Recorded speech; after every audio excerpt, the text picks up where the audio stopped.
Visakha వాజీ news కు స్వాగతం. నేను జ్యోతి. ముందుగా హెడ్లైన్స్ చూద్దాం. జగన్ అస్మదీయ భూదాహం, వనరుల దోపిడీ రాష్ట్ర భవిష్యత్తుకు అవరోధమన్న బీజేపీ అధికార ప్రతినిధి. జగన్ ప్రభుత్వంలో ప్రాజెక్టుల పేరిట దోపిడీ జరిగిందన్న లంకా దినకర్.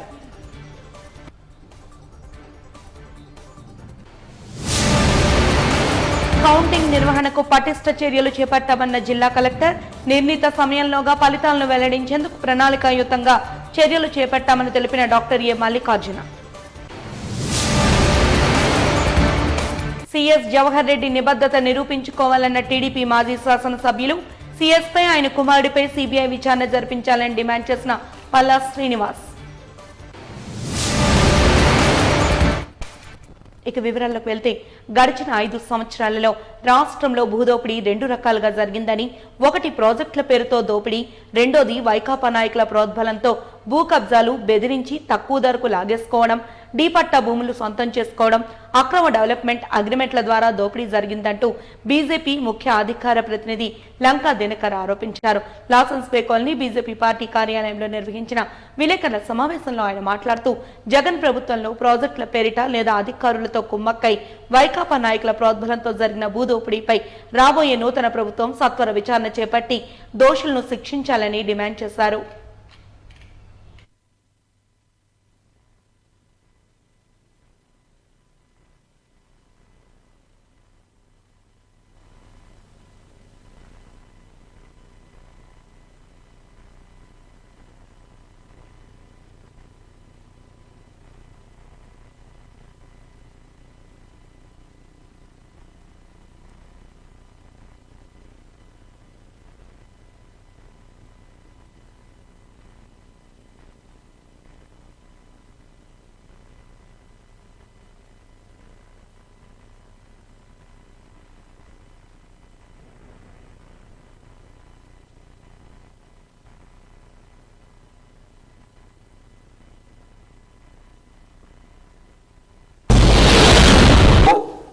విశాఖ ఇండస్ట్రియల్ సమిట్ చేసి దానిలో ఎంఓయూలు కుదుర్చుకున్నాము, లక్షల కోట్ల రూపాయల పెట్టుబడులు వస్తున్నాయి అని పవర్ ప్రాజెక్ట్స్కి సంబంధించినటువంటి అంశాల్లో ఈ ప్రభుత్వం ఏ విధంగా వ్యవహరించింది, ఏ విధంగా లక్షల ఎకరాలు, ఆ రోజు మీకు పత్ర సహిత ఆధారాలతోటి దాదాపు ఒక 4 లక్షల ఎకరాల వరకు భూ సంతర్పణ పవర్ ప్రాజెక్టుల పేరున జరుగుతూ ఉంది అనేటటువంటి దాన్ని ఆ రోజు వెలుగులోకి తేవడం జరిగింది.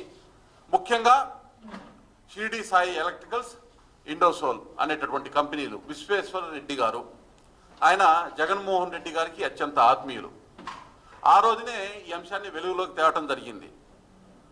ఒక్కసారి మీరు కనుక గమనించినట్లయితే గడిచిన 6 నెలల్లో, ముఖ్యంగా ఎన్నికలకి 2 నెలలు 3 నెలలు ముందు నుంచే ఏదైతే మేము ఆరోపణ చేశామో షిరిడి సాయి ఎలక్ట్రికల్స్, ఇండోసోల్కి సంబంధించి, పవర్ ప్రాజెక్ట్కి సంబంధించి భూ సంతర్పణ ఏ విధంగా జరుగుతుంది, అక్రమంగా జరుగుతుంది, అటవీ భూములు, రెవెన్యూ భూములు, అన్ని రకాల భూములు ఏ విధంగా దోచేస్తున్నారు అనేటటువంటి అంశాన్ని ఏదైతే మేము ఆ రోజు జీవోలతో సహా ఎంఓయూలు, జీవోలు, మీరందరూ కూడా ఆ రోజు గుర్తు తెచ్చుకుంటే ఒకసారి ఎంఓయూలు ఎంటర్ అవ్వడానికి ముందే జీవోలు ఇచ్చినటువంటి ఘనత, ల్యాండ్స్ ఏ విధంగా కట్టబెట్టాలి, భూములు ఏ విధంగా కట్టబెట్టాలని ఆ రోజు ఇదే విశాఖపట్నం సాక్షిగా మేము బహిర్గతపరచడం జరిగింది. ఇవాళ అదంతా అక్షర సత్యమై వాస్తవానికి ప్రతిరూపంగా ఇవాళ నిలబడుతుంది వాళ్ళ ప్రభుత్వం వ్యవహరిస్తున్నటువంటి తీరు. ఒక్కసారి గమనించినట్లయితే మిత్రులారా, ఇవాళ రాష్ట్రంలో పరిస్థితి ఎట్లా ఉందంటే, జగన్ అస్మదీయుల భూదాహం, వనరుల దోపిడీ రాష్ట్ర భవిష్యత్తుకి అవరోధంగా మారింది, ప్రజల జీవితాలకి శరాఘాతంగా మారింది. ఒకవైపు ప్రాజెక్టుల రూపాన ఇలా విద్యుత్ ప్రాజెక్టులని, రకరకాల పారిశ్రామిక వాడలని అస్మదీయ కంపెనీలకి, వారికి సామర్థ్యం లేకపోయినా, పెట్టుబడి సామర్థ్యం లేకపోయినా, ఆయా రంగాల్లో అనుభవం లేకపోయినా కానీ లక్షలాది ఎకరాలు కట్టబెట్టినటువంటి తీరు ఒకవైపు కనపడతా ఉంటే, రెండో వైపు రాష్ట్రం మొత్తం చెప్పక్కర్లేదు, ఈ విశాఖపట్నం, ఒక్కసారి ఈ విశాఖపట్నం, ఉత్తరాంధ్ర, ఇక్కడ జరుగుతున్నటువంటి భూదందా కానీ, ఏ విధంగా భూ కబ్జాదారులు రెచ్చిపోయి విశాఖపట్నం మీద గెద్దల్లాగా పేదలు, బడుగు వర్గాల వీళ్ళు వాళ్ళని కాదు, పారిశ్రామికవేత్తలు లేకపోతే ఉన్నత వర్గ అన్ని రకాల వర్గాలకి సంబంధించిన భూములు చివరికి డి పట్టా భూములు వరకు ఏ విధంగా కబ్జా చేశారు, ఏ విధంగా కొట్టేశారు, ఏ విధంగా అధికారికంగా బదలాయించుకునే దానికి ఈ యొక్క ప్రభుత్వం యొక్క కనుసన్నల్లో నడిచేటటువంటి వైకాపా నాయకులు ఎవరైతే ఉన్నారో వాళ్ళు ఏ విధంగా వ్యవహరించారు మీ అందరికీ కూడా కళ్ళకి కట్టినట్టు ఇక్కడ జరిగిన దాష్టికాలు మీ అందరికీ తెలిసిందే.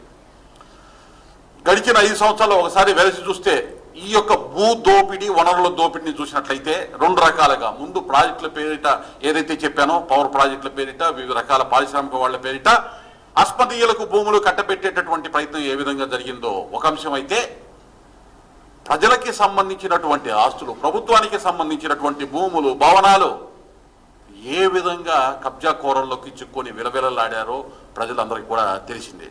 అయితే గడిచిన 4-5 సంవత్సరాల నుంచి ఈ అంశాలన్నీ చెప్తానే ఉన్నారు, ఈ అంశాలన్నీ ప్రజలకి వెలుగులోకి తీసుకొని వస్తానే ఉన్నారు. ఇవాళ ప్రత్యేకంగా ఈ ప్రెస్ మీట్ రాష్ట్రంలో బీజేపీ పార్టీని బలోపేతం చేసే దిశగా ఇక్కడి కార్యకర్తలు, పార్టీ నేతలతో జిల్లా కార్యాలయంలో సమీక్షా సమావేశాన్ని నిర్వహించినట్లు సుప్రీంకోర్టు లాయర్, పార్టీ నాయకులు రాగ సందీప్ తెలిపారు. లాసెన్స్ బే కాలనీ బీజేపీ పార్టీ కార్యాలయంలో నిర్వహించిన విలేకరుల సమావేశంలో ఆయన మాట్లాడుతూ, ముస్లింలపై బీజేపీ ప్రభుత్వం రిజర్వేషన్లను రద్దు చర్యలకు పాల్పడుతోందంటూ ఇతర పార్టీలు చేస్తున్న దుష్ప్రచారాన్ని నమ్మవద్దని స్పష్టం చేశారు. నిజమైన ముస్లిం రిజర్వేషన్లు అర్హులకు అందించాలన్నదే తమ ప్రభుత్వ లక్ష్యమన్నారు. ఈ మేరకు పశ్చిమ బెంగాల్లో మమతా బెనర్జీ చేసిన విధ్వంసాలు సుప్రీంకోర్టు ఇచ్చిన తీర్పుతో జయించామన్నారు. ఈ ఎలక్షన్స్ లో గుర్తిస్తారు, భారతీయ జనతా పార్టీ ఇన్వాల్వ్ అయిన ఎలక్షన్స్, భారతీయ జనతా పార్టీ అసెంబ్లీలో కూర్చున్న తర్వాత ప్రజలకు ఎటువంటి మార్పులు కనిపిస్తాయి, రాష్ట్రంలో ఎటువంటి మార్పులు కనిపిస్తాయి అన్నది ఖచ్చితంగా ఆంధ్రప్రదేశ్ ఇప్పుడు చూస్తుంది, ఆంధ్రప్రదేశ్ ప్రజలు చూస్తారు. అండ్ దాంతోపాటుగా నరేంద్ర మోడీ గారి నాయకత్వంలో రాష్ట్రాలు మాత్రమే కాదు, దేశాలు, దాంతోపాటుగా కొత్త నాయకులు పుట్టుకొచ్చారు. అండ్ నాట్ ఓన్లీ దాట్, ఇప్పుడు ఎన్నో దేశాలు ఉన్నాయి, కోవిడ్ వ్యాక్సిన్స్ అవ్వచ్చు, ఎనీథింగ్ ఇట్ మైట్ బి, మనం చూస్తూనే ఉన్నాం మీడియాలో. And also it is evidential in the limelight that many countries are still following our Bharat. మన భారతదేశాన్ని ఫాలో చేస్తున్న కంట్రీస్ చాలా ఇప్పుడు ఉద్భవం అయినాయి. And we are very much sure, ఖచ్చితంగా ఈసారి 400 సీట్లు వస్తుంది, కాన్స్టిట్యూషనల్ అమెండ్మెంట్ రైట్ వస్తుంది భారతీయ జనతా పార్టీకి. అండ్ రాష్ట్రం ఒక కొత్త నాయకత్వాన్ని చూస్తుంది.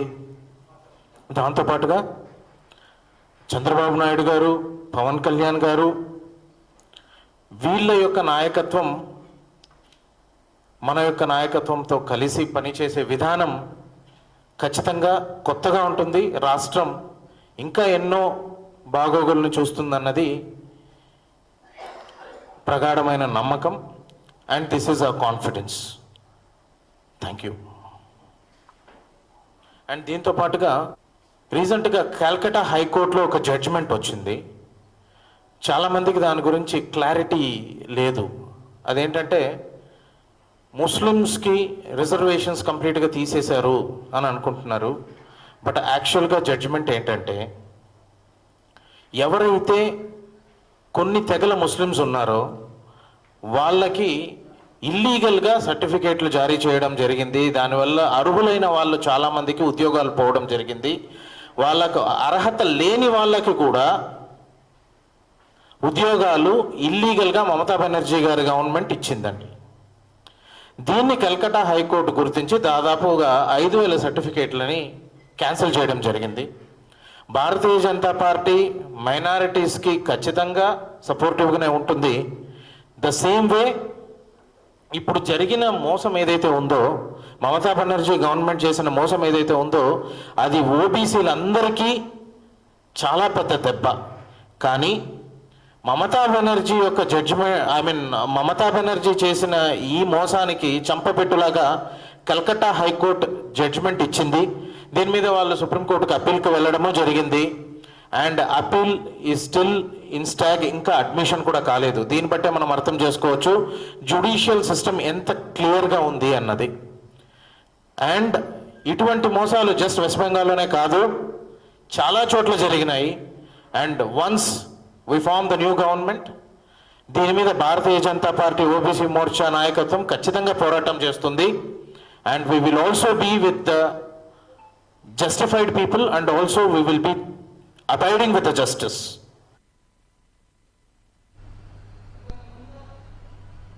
ప్రశాంత వాతావరణంలో కౌంటింగ్ నిర్వహణకు జిల్లాలో పటిష్ట ఏర్పాట్లు చేస్తున్నామని, ఎలాంటి అవాంఛనీయ ఘటనలు చోటు చేసుకోకుండా మూడంచెల భద్రతా ప్రమాణాలను పాటిస్తున్నామని జిల్లా ఎన్నికల అధికారి కలెక్టర్ డాక్టర్ ఎ మల్లికార్జున పేర్కొన్నారు.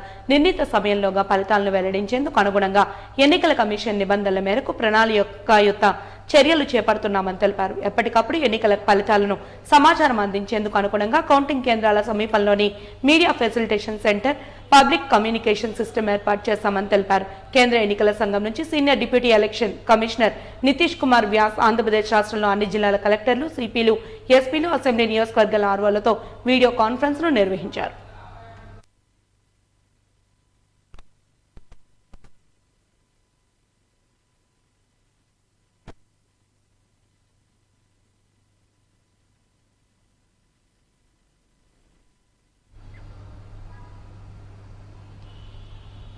విశాఖలోని 7 నియోజకవర్గాల్లో కూటమి ఉమ్మడి అభ్యర్థులు గెలవబోతున్నారని దక్షిణ నియోజకవర్గం ఎమ్మెల్యే అభ్యర్థి వంశీకృష్ణ యాదవ్ జోస్టిన్ చెప్పారు. ఈ మేరకు శివాజీపాలెంలోని జనసేన జిల్లా కార్యాలయంలో ఆయన మీడియాతో మాట్లాడుతూ కౌంటింగ్ మొదలైన మొదటి అరగంటకే వైసీపీ అభ్యర్థులు అక్కడి నుండి పారిపోవడం ఖాయమని తెలిపారు. జూన్ 4 తర్వాత ఉదయం 10 గంటలకు రాష్ట్ర ప్రజలందరికీ ఎవరు గెలవబోతున్నారో అనేది అర్థమవుతుందన్నారు. వైసీపీ కేవలం ప్రజల్ని మభ్యపెట్టడం కోసం, కౌంటింగ్ రోజున ఏజెంట్లు రాకుండా వారికి ధైర్యం చెప్పడం కోసం గెలుస్తామని చెబుతున్నారు తప్ప చిత్తుగా ఓడిపోతామన్న సంగతి వాళ్ళకి తెలుసని ఎద్దేవా చేశారు.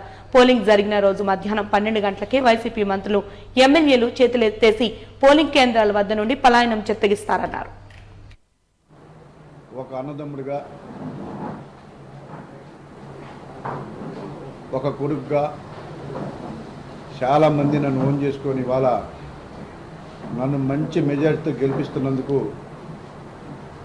వాళ్ళకి రుణపడి ఉంటాను. వాళ్ళకి ప్రత్యేకమైనటువంటి ధన్యవాదాలు నేను తెలియజేస్తా ఉన్నా.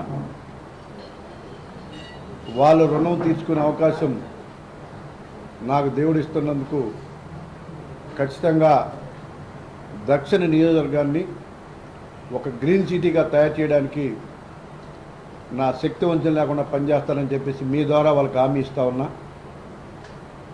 అందరూ ప్రెస్ మీట్లు గెలిచిన తర్వాత పెట్టి చెప్తారు, నేను ముందే చెప్తా ఉన్నా. నా విజయం నాకు తెలుసు కాబట్టి నేను ముందే చెప్తా ఉన్నా. ఒక అద్భుతమైన విజయాన్ని నాకు అందించబోతూ ఉన్నారు. నేను దురదృష్టంగా వెంటాడితే 30,000 మెజారిటీతో గెలుస్తాను, అదృష్టం అయితే 50,000తో గెలుస్తానని చెప్పేసి మీకు తెలియజేస్తా ఉన్నా. మీ ద్వారా ప్రజలకు తెలియజేస్తా ఉన్నా. ఖచ్చితంగా మినిమం 30, మ్యాక్సిమం 50 ఖచ్చితంగా నేను గెలుస్తానని చెప్పేసి ఓపెన్గా నేను చెప్తా ఉన్నాను. మీ ద్వారా అందరికీ తెలియజేస్తూ ఉన్నాను. నేను నిన్న మొన్న చూస్తూ ఉన్నాం రాష్ట్ర రాజకీయాల గురించి. జగన్మోహన్ రెడ్డి గారికి రేపు ఏ ప్రభుత్వం రాబోతుందో చాలా క్లారిటీగా తెలుసు. ఎందుకంటే ఆయన ఆ విధమైన స్టేట్మెంట్లు ఎందుకు ఇస్తున్నారంటే ఏజెంట్లు దొరకరని, ఎలక్షన్ ఏజెంట్లు దొరకరని ఒక ఉద్దేశంతో మాత్రం అలాంటి స్టేట్మెంట్లు ఇస్తూ ఉన్నారు. ఎలక్షన్కి వెళ్ళడానికి ఏజెంట్లు ఉత్సాహంతో పనిచేయాలంటే ప్రభుత్వం వస్తుందని చెప్పేసి వెళ్తారు, రాదంటే దొరకరు. కాబట్టి ఆ ఏజెంట్ల కోసం ఆయన అలాంటి స్టేట్మెంట్లు ఇస్తున్నారు తప్ప ఏ ప్రభుత్వం అధికారంలో రాబోతుందన్న విషయం జగన్మోహన్ రెడ్డి గారికి కూడా తెలుసు. ఏదో రూములు బుక్ చేస్తున్నాం, ఫుడ్ అంతా కూడా ఫేక్, ఎవరు కూడా నమ్మొద్దు. 135 మినిమం, 155 మ్యాక్సిమం ఉమ్మడి ప్రభుత్వాన్ని ఏర్పాటు చేయబోతా ఉంది. నేను ఛాలెంజ్ చేస్తూ ఉన్నా, ఎటువంటి డౌట్ లేదు. మీరు రేపు 4వ తారీఖున ఉదయం 10 గంటలకే మీకు అర్థమైపోద్ది. ఎవరు ఎన్ని చెప్పినా రాబోయే రిజల్ట్ అది. ఎవరు కూడా నమ్మాల్సిన అవసరం లేదు. ప్రజలని మభ్య పెడతా ఉన్నారు. జగన్మోహన్ రెడ్డి గారికి నేను ఒకటే చెప్తా ఉన్నా, అసలు మీ ఎమ్మెల్యే క్యాండిడేట్లు మీ మంత్రులు 12 గంటలకే ఎలక్షన్ వదిలేసి పారిపోయారు. అది తెలుసా మీకు? 12 గంటలకే చేతులు ఎత్తిస్తారు. ట్రెండ్ తెలిసిపోయి చేతులు ఎత్తి పారిపోయారు. అది తెలుసుకోండి ఫస్ట్. 12 గంటలకే హ్యాండ్స్ అప్. నువ్వు పెట్టిన క్యాండిడేట్లు అందరూ కూడా 12 గంటలకే హ్యాండ్స్ అప్. ఈ రాష్ట్ర ప్రజలు ఒకటే కోరుకున్నారు, ఈ రాష్ట్రం అభివృద్ధి జరగాలి, ఈ రాష్ట్ర ప్రజల సంక్షేమం చాలా ముఖ్యం, ఈ రాష్ట్ర ప్రజలు అభివృద్ధి తప్ప నాకు బటన్ నొక్కాల్సిన అవసరం లేదు, మాకు ఎంప్లాయ్మెంట్ జనరేట్ చేయండి, ఈ రాష్ట్రాన్ని కాపాడుకోండి, ఎంప్లాయీస్ హ్యాపీగా ఉండాలి, బిజినెస్ మ్యాన్ హ్యాపీగా ఉండాలి, ప్రతి ఒక్కరు కూడా హ్యాపీగా ఉండాలని ఈ రాష్ట్ర ప్రభుత్వం ప్రజలు కోరుకుంటుంటే నేను ఇంట్లో కూర్చొని బటన్ నొక్కుతాను, నేను ఇంట్లోంచి బయటకు రానని చెప్పేసి మీరు పరిపాలించారు. దానికి భిన్నంగా ప్రజలు తీర్పు ఇవ్వబోతా ఉన్నారు. ప్రజల కొరకు ఒకటే, విశాఖపట్నంలో ఇంటర్నేషనల్ ఎయిర్పోర్ట్ కావాలి, విశాఖపట్నం మెట్రో కావాలి, పోలవరం కావాలి, ఈ రాష్ట్రంలో ఎలుగొండ కావాలి, ఈ రాష్ట్రంలో ప్రాజెక్టులన్నీ క్లియర్ అవ్వాలి, ఈ రాష్ట్రం అప్పుల బారి నుంచి కాపాడుకోవాలి, ఈ రాష్ట్ర అభివృద్ధి జరగాలని చెప్పేసి రాష్ట్ర ప్రజలు కోరుకుంటుంటే నేను ఇంట్లో కూర్చొని బటన్ నొక్కుతానని చెప్పేసి ఇంట్లో కూర్చున్నారు తప్ప పోస్టల్ బ్యాలెట్లు ఎన్నికల ఫలితాల్లో కీలక పాత్రను పోషిస్తాయి. కేంద్ర ఎన్నికల సంఘ గణాంకాల ప్రకారం గత ఎన్నికల్లో మొత్తం పోలైన పోస్టల్ బ్యాలెట్ల ఓట్లలో 19.17% ఓట్లు చెల్లనివిగా మిగిలిపోయాయి.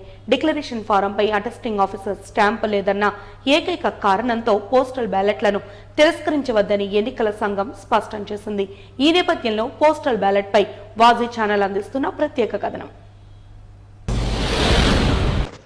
పోస్టల్ బ్యాలెట్లు ఎన్నికల ఫలితాలలో కీలక పాత్ర పోషిస్తాయి. కేంద్ర ఎన్నికల సంఘం గణాంకాల ప్రకారం గత ఎన్నికలలో రాష్ట్ర వ్యాప్తంగా 2,95,003 మంది ఉద్యోగులు పోస్టల్ బ్యాలెట్ రూపంలో తమ ఓటు హక్కును వినియోగించుకోగా అందులో ఏకంగా 56,545 చెల్లని ఓట్లుగా గుర్తించారు. మొత్తం పోలైన పోస్టల్ బ్యాలెట్ ఓట్లలో 19.17% ఓట్లు చెల్లనివిగా మిగిలిపోయాయి. నెల 15వ తేదీన ఎన్నికల సంఘం అధికారికంగా విడుదల చేసిన ప్రకటన ప్రకారం 4,97,718 పోస్టల్ బ్యాలెట్ ఓట్లు వచ్చాయి. రాష్ట్రంలో అత్యధికంగా శ్రీకాకుళం జిల్లాలో 38,865, ఆ తర్వాత నంద్యాల జిల్లాలో 25,283, మూడవ స్థానంలో కడపలో 24,918 ఓట్లు ఉన్నాయి.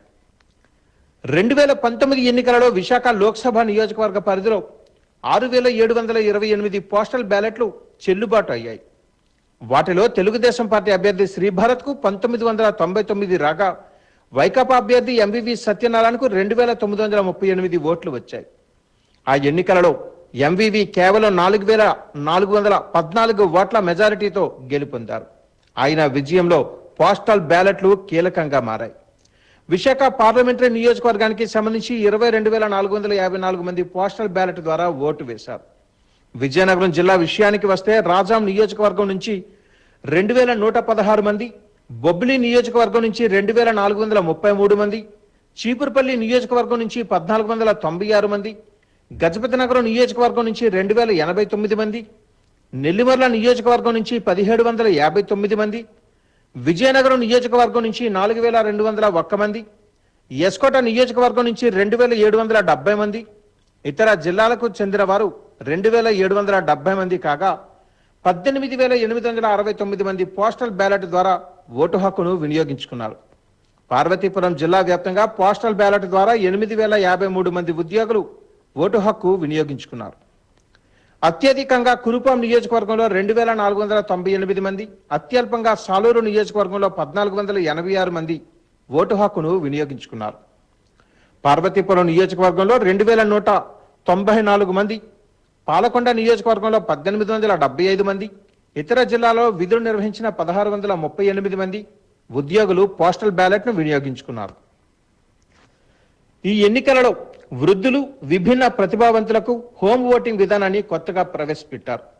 జిల్లాలో 85 ఏళ్లు దాటిన వారు 3,900 మంది ఉండగా 270 మంది, 12,247 మంది దివ్యాంగులు ఉండగా 383 మంది హోమ్ ఓటింగ్ కి దరఖాస్తు చేసుకున్నారు. వీరిలో 579 మంది హోమ్ ఓటింగ్ ద్వారా ఓటు హక్కును వినియోగించుకున్నారు. సాలూరులో 163 మంది, పార్వతీపురంలో 270 మంది, కురుపాంలో 33 మంది, పాలకొండలో 113 మంది హోమ్ ఓటింగ్ ద్వారా ఓటు హక్కు వినియోగించుకున్నారు. అరకు పార్లమెంటరీ నియోజకవర్గం పరిధిలో 7 నియోజకవర్గాలలో కలిపి 22,962 మంది ఉద్యోగులు తమ ఓటు హక్కును వినియోగించుకున్నారు. హోమ్ ఓటింగ్ ద్వారా 653 మంది ఓటు హక్కు వినియోగించుకున్నారు. పోస్టల్ బ్యాలెట్ల లెక్కింపు మొదలైన తర్వాత ఈవీఎం ఓట్ల లెక్కింపు ప్రారంభిస్తారు. యంత్రంలో ఉన్న ఓట్లు కావడంతో త్వరగా లెక్కింపు పూర్తి అవుతుంది. ముందుగా పోస్టల్ బ్యాలెట్లను భద్రపరిచిన కవరును విప్పుతారు. అందులో 13A ధృవీకరణ పత్రం, ఓటరు సంతకం, గెజిటెడ్ అధికారి సంతకం ఉన్నది లేనిది పరిశీలిస్తారు. తదుపరి ప్రధాన కవర్పై ఉన్న సంఖ్య, బ్యాలెట్ కవర్పై ఉన్న సంఖ్యను సరిచూస్తారు. ఇదంతా పక్కాగా ఉంటేనే చెల్లిన ఓటుగా పరిగణిస్తారు, లేకుంటే తిరస్కరిస్తారు. పోస్టల్ బ్యాలెట్లపై ప్రభుత్వం పలు నిబంధనలు విడుదల చేసింది. డిక్లరేషన్ ఫారంపై అటెస్టింగ్ ఆఫీసర్ స్టాంప్ అంటే సీల్ లేదన్న ఏకైక కారణంతో పోస్టల్ బ్యాలెట్లను తిరస్కరించవద్దని ఎన్నికల సంఘం స్పష్టం చేసింది. డిక్లరేషన్ ఫారం మీద అటెస్టింగ్ ఆఫీసర్ సంతకం, పేరు, హోదా తప్పనిసరిగా ఉండాలని, ఇవి ఉండి స్టాంపు లేకపోయినా వాటిని పరిగణలోనికి తీసుకోవచ్చు. ఒకవేళ అటెస్టింగ్ ఆఫీసర్ సంతకం మీద అనుమానం వస్తే ఫెసిలిటేషన్ సెంటర్ వద్ద ఉన్న రిటర్నింగ్ ఆఫీసర్లు ఏర్పాటు చేసిన అటెస్టింగ్ ఆఫీసర్ల వివరాలతో సరిపోల్చి నిర్ణయం తీసుకోవాలి. పోస్టల్ బ్యాలెట్ పేపర్ వెనుక రిటర్నింగ్ ఆఫీసర్ గాని ఫెసిలిటేషన్ సెంటర్ ఇన్ఛార్జ్ సంతకం తప్పనిసరిగా ఉండాలి. బ్యాలెట్ పేపర్ వెనుక సంతకం విషయంలో ఏమైనా సందేహాలు వస్తే సీరియల్ నెంబర్ ప్రకారం కౌంటర్ ఫైల్ను పరిశీలించాలి. అది నిజమైన బ్యాలెట్ అవునా కాదా అని నిర్ధారించుకోవాలి. ఒకవేళ సందేహం ఉంటే వాటిని తిరస్కరించాలి. ఓటర్ కవర్ బి మీద సంతకం లేదన్న కారణంతో కూడా ఓటును తిరస్కరించకూడదు. డిక్లరేషన్ ఫారం 13A ప్రకారం ఓటర్ను గుర్తించవచ్చు. కవర్ బిని తెరవగానే ఓటర్ డిక్లరేషన్ ఫారం లేకపోతే, డిక్లరేషన్ ఫారంపై గెజిటెడ్ లేదా అటెస్టింగ్ ఆఫీసర్ సంతకం లేకపోయినా, ఫారం 13A, ఫారం 13Bలో బ్యాలెట్ సీరియల్ నెంబర్లు వేరువేరుగా ఉంటే బ్యాలెట్ పేపర్ తెరవకుండానే తిరస్కరించవచ్చు. ఎవరికి ఓటు వేయలేకపోతే లేదా ఒకరికంటే ఎక్కువ మందికి ఓటు వేసినా అనుమానాస్పద ballot paper. CS Jawahar Reddy నిబద్ధతను నిరూపించుకోవాలని టీడీపీ మాజీ శాసనసభ్యులు గాజువాక ఉమ్మడి అభ్యర్థి పల్లా శ్రీనివాసరావు అన్నారు. బుధవారం జిల్లా తెలుగుదేశం పార్టీ కార్యాలయంలో జరిగిన విలేకరుల సమావేశంలో ఆయన మాట్లాడుతూ సీఎస్ జవహర్ రెడ్డిపై, అతని కుమారుడిపైన సిబిఐ విచారణ జరిపించాలని డిమాండ్ చేశారు. సీఎస్ స్థాయిలో ఉన్న ఆయన తన నిబద్ధతను నిరూపించుకోవాలని అన్నారు.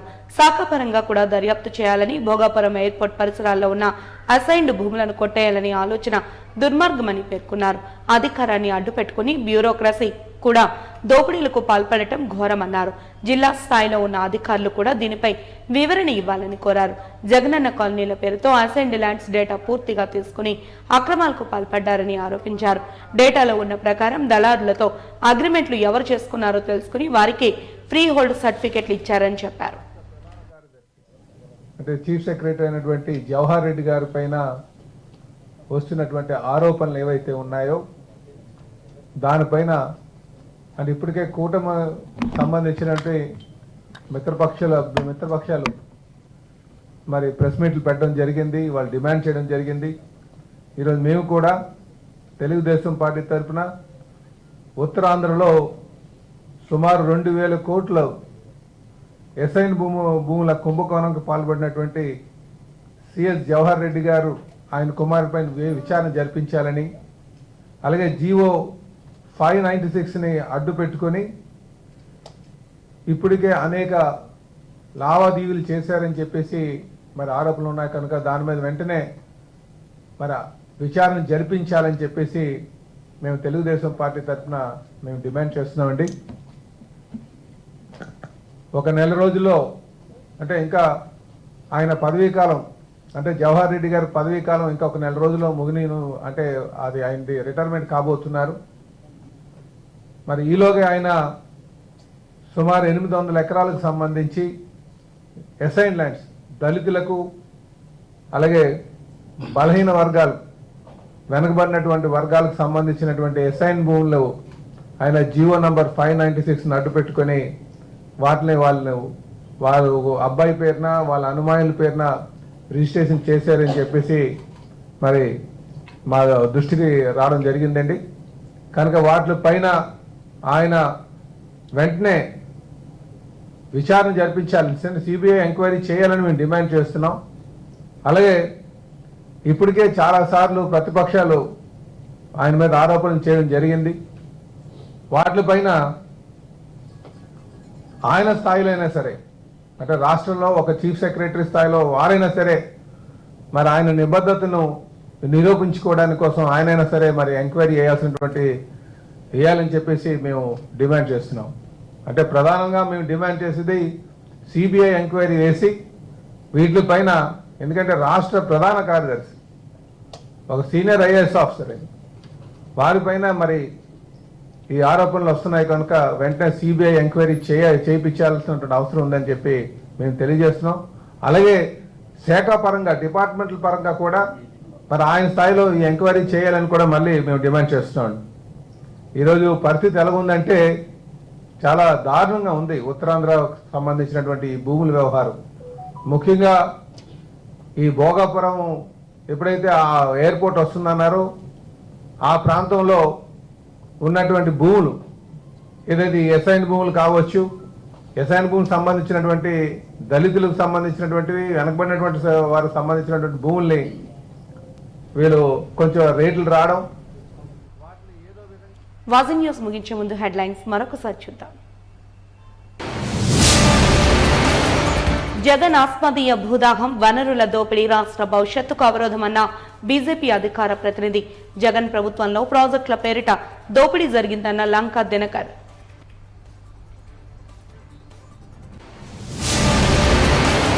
కౌంటింగ్ నిర్వహణకు పటిష్ట చర్యలు చేపట్టామన్న జిల్లా కలెక్టర్. నిర్ణీత సమయంలోగా ఫలితాలను వెల్లడించేందుకు ప్రణాళికాయుతంగా చర్యలు చేపట్టామన్న doctor A Mallikarjuna. CS Jawahar Reddy నిబద్ధత నిరూపించుకోవాలన్న టీడీపీ మాజీ శాసనసభ్యులు. సీఎస్ పై ఆయన కుమారుడిపై సిబిఐ విచారణ జరిపించాలని డిమాండ్ చేసిన పల్లా శ్రీనివాస్. వాజీ న్యూస్ ఇంతటితో సమాప్తం. నమస్కారం.